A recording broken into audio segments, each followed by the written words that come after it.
Boss, good afternoon po. Ito na po yung cage nyo na ang sukat 3 feet by 6 feet na 3 door na mayroong mga kasamang hanging bowl. Tapos yung mga partition po niya nabubunot. Tapos yung roof po niya pwedeng creep type, detachable po.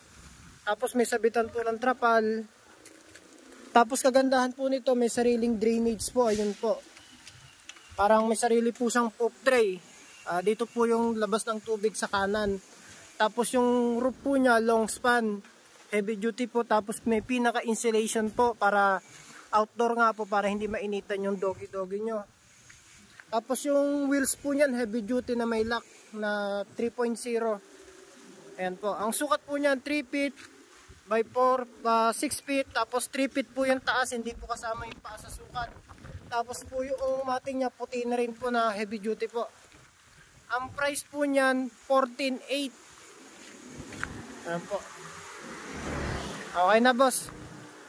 Pwede na po yun i-pick up bukas Taguig area. Ayan. Ang steel matting po pala yan 1/4, pinakamakapal na po. Tapos ang angle bar 1 media.